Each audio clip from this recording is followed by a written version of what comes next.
तर बघा आम्ही पोरांना कपडे आणायला गेलो होतो. आता कपडे कसली तर डेली यूजसाठी त्यांना ही काय इकडं कपडे घेऊन आलो.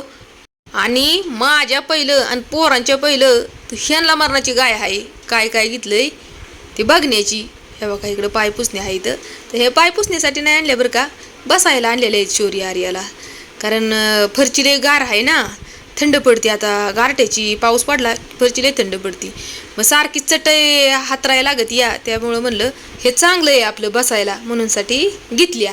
आणि ह्या बघा इकडे टी शर्ट आहे इथं बरं का. आणि आता आर्या तुम्हाला दाखवल बरं का घालून कसं काय दिसतंय ती टी शर्ट. ह्या बघा तर हे डेली यूजसाठी चांगलं आहे बरं का टी शर्ट. आणि महत्त्वाचं म्हणजे हे मी शौर्य आर्याला कधीच मागायचे कपडे घेत नाही. आता का नाही घेत तर आपण जी 2, 2.5, 3 हजाराची कपडे जी घेतो ते पोरांची कधीच वापरणं होत नाही. ती कपडे अशी ना अशी पडून राहतात. त्यामुळं मी काय करते, हे काय असे हलक्या फुलक्यातली कपडे घेते. आणि त्यांची हवस पण होती, म्हणजे 2-3 महिन्याने त्यांना नवीन कपडे पण भेटतात घालायला आणि त्यांचं वापरणं पण होते. त्यामुळं मग मी काय करते, लय बारीतली कपड्याच्या भानगडीतच पडत नाही अजिबात. लय जवळचं कुठलं लग्न असलं किंवा घरातला काही कार्यक्रम असला तरच आपलं घ्यायचं. आणि ते पण घेतली ना कपडे तर जास्त मागायतली नाही बरं का घेत. आणि शौर्य आर्याला पण आहे ना तेच लहानपणापासून सवय लागलेली आहे जास्त म्हणजे असे फॅन्सी कपडे.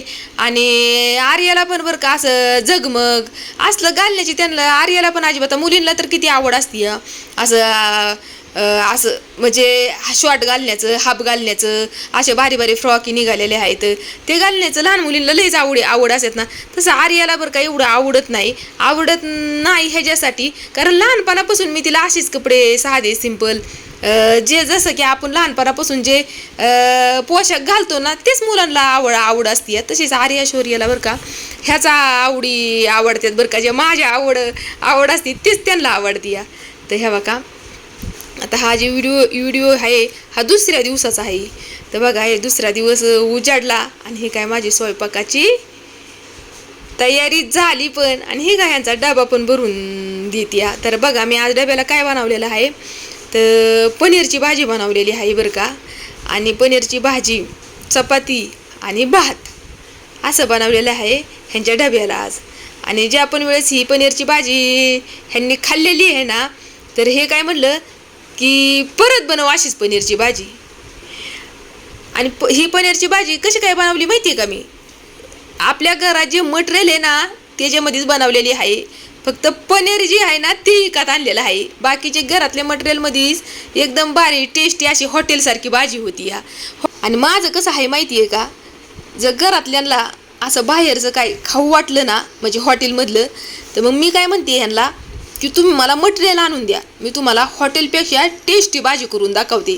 आणि तसंच होतं आता ज्या पण वेळेस ह्यांना मी भाजी ही करून दिली ना त्यावेळेस हे परत 1-2 दिवसांनी मला म्हणलं की तुला परत मी पनीर आणून देतो, परत तशीच भाजी बनवू म्हणून. आणि तुम्हाला खरं सांगू का, मला कुठल्याही गोष्टीची आवड नाही. म्हणजे मेकअप करण्याची आवड नाही, चांगले कपडे घालण्याची एवढी आवड नाही, पण स्वयंपाक बनवण्याची एवढी जी मला आवड आहे ना लय म्हणजे लय आवड आहे.